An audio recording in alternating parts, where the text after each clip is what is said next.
That's all? Are you using your night vision? WandaVision may have been made for the little screen, but there's nothing little about the newest addition to the MCU. In fact, we've uncovered some huge facts about the making of the Disney Plus series that will completely alter how you watch the show. If we know anything, it's that the MCU always delivers. Next stop, the 50s. Wanda, Yes, dear. are you using your powers to turn on the light? Yes, dear. There was one behind-the-scenes moment that seriously affected how the actors brought their characters to life. Episode 1 of WandaVision was filmed entirely with a live studio audience, just like a lot of vintage sitcoms were. While the vibe the live audience created might be totally nostalgic, the actors were thrown off by the change, especially Elizabeth Olsen. She even said that being in front of people instead of just a camera completely confused her brain, and she was glad when they added the fourth wall again. The whole thing was it was so silly and so much fun. Marvel producer Kevin Feige has hinted that there may be some other truths of the show hidden in the retro commercials, but you'll only understand them if you've been keeping up to date with the rest of the MCU. If you've been watching all the movies, you might be able to start connecting what those things mean to the past. BRB, we're going to use this as an excuse for yet another Marvel marathon. Who's joining? For those using WandaVision as an intro to the MCU, well, you'll eventually understand. You might just have to wait until it all clicks in the later episodes. Wow, this is awesome. Marvel is no stranger to comedies. Just take a look at Deadpool. But sitcom style was completely brand new to everyone. The only logical thing to do was to organize a sitcom boot camp, right? Right. Director Matt Shankman rounded up the entire cast and crew and had them watch episodes of old comedy series like I Love Lucy and The Dick Van Dyke Show. Thank you. Everyone was given the rundown on what WandaVision's inspiration was meant to be. We want to be as authentic as possible. That was one of the biggest goals. They even brought comedy legend Dick Van Dyke in for meetings to learn all his secret comedic tips. Can a movie or TV series without CGI even be good in the 2020s? Well, Marvel sure hopes so. They were so dedicated to their decades being accurate and consistent that they chose to use practical effects instead of bringing the magic to us in the editing room. Just take a look at Wanda's magic in action in the 50s. They opted for more invisible strings and less CGI. It's all part of the WandaVision charm, folks. Although the show might not be as high action as we're used to, at least in the few episodes. Elizabeth said it was hilarious to watch these practical effects in action. That's all? Are you using your night vision? When you hear the name Olsen, it's just a knee-jerk response to think of the 90s, Full House, and of course Mary-Kate and Ashley. But Marvel has added a new name to that list, Elizabeth. With Elizabeth Olsen being the star and WandaVision being based on popular sitcoms, we can't help but think about the possibility of a cameo from her twin sisters.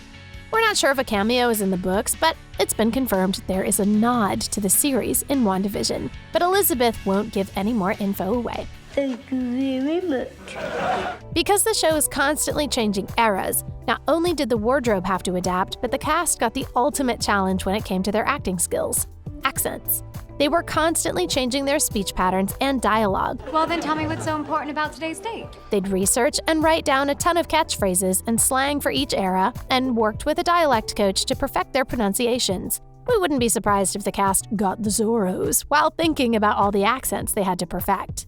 No, there on the calendar. Someone's drawn a little hard. We've never really thought about how people's mannerisms and how they walk have completely shifted throughout time. But they have. So much so that the cast also needed to be coached on their movements for each decade, especially for the women. It apparently all had to do with what the societal standards were for women at the time. It was so important to the showrunners that they were given books on manners for each decade. Talk about intense. But I am doing my best to blend in. Elizabeth is no Samantha. We all know her magic isn't triggered by a subtle nose twitch. But for this series, they had to find a way to adapt the way she used her powers to match the era. They decided to have her use magic with literally the swish of her finger. Take a look at her in action. After this. What do Star Wars and Marvel Studios have in common? Not a whole lot plot-wise, but as of 2021, they both have series on Disney+. Although the two shows are completely separate, Kevin Feige admits they drew a lot of inspiration from The Mandalorian. The Disney Plus marketing team is exceptional, and Feige knew he had to create the same hype around WandaVision that they did around The Mandalorian. We want to make people understand that these projects on Disney Plus are as important as the projects going into theaters.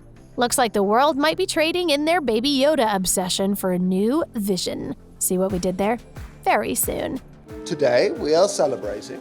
We've all heard the horror stories when it comes to how long Marvel's hiring process is. Like Tom Holland, he waited so long for a response from Marvel that he just assumed he didn't get the role of Spider-Man. However, in WandaVision, there was a casting that completely happened on a whim and was super strange for the company. Kathryn Hahn had been visiting the studio around the time they were casting for the character Agnes. Someone brought up her name in the writer's room, and it was settled. Sometimes quick decisions are the best decisions. Let's just take it from the top. You might walk into WandaVision thinking that it's a perfect show to get you laughing, but you'll realize soon enough that it isn't exactly like Bewitched. We mentioned how the cast and crew were put through a sitcom boot camp for inspiration, but the second batch of episodes actually had an entirely different inspiration: the Twilight Zone. Specifically, the fact that the Twilight Zone story got flipped on its head. Read into that however you like. We already have a bunch of theories brewing inside. I never imagined people were like that. WandaVision might not be a musical, but it does contain original songs. Songs that happen to be written by the same songwriters who worked on the soundtracks of Frozen 2 and Coco. Their names are Kristen Anderson Lopez and Robert Lopez, and they believe their music set the tone for an American sitcom, but also for a story with a deep sense of unease. Or a song. Maison Du Mépris, House of Misery. Morbid, we know. But it's also the name of the prop wine used in WandaVision. In any other show, this would probably mean nothing, but come on, folks, it's Marvel. Everything means something. But this could be a big something. Fans think the name is oddly similar to the Marvel comic series House of M that focused on Scarlet Witch. Could WandaVision be following the same storyline? Conflict.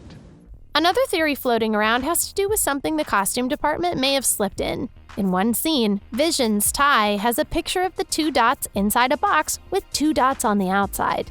Fans think the design is so odd that it has to mean something more, like that Wanda and Vision are trapped in a box while also simultaneously being on the outside. This wouldn't be the first time Marvel has used wardrobe to plant some Easter eggs. The theory has picked up so much traction that Jimmy Kimmel even asked Elizabeth her thoughts during an interview. She steered away from any spoilers, which is slightly suspicious. The thing is all of these Easter eggs, even if they were real, they would go way above my head. So We all know this is Marvel Studios' first series. It's a big deal. So big that it even affected the behind-the-scenes making of the show. There are even rumors Disney Plus could be releasing a series about how it was made. The writing room had to rework how they laid out a Marvel storyline for the little screen instead. Not to mention, this is the first time Marvel will have content literally focused on domestic life. Apart from that, it was also a major transition for the actors and even scary. Elizabeth said, "It's daunting to take these movie theater characters and put them on a small screen. There's a lot of firsts that are a little scary as an actor." We don't have an anniversary. Living through half a century of sitcoms has never sounded more appealing. What do you think about the theories surrounding the series? Are they changing how you watch WandaVision play out on screen? We want to hear all your thoughts on the new Disney Plus series. If you're as excited as we are for more MCU content, make sure to hit that subscribe button and give this video a thumbs up.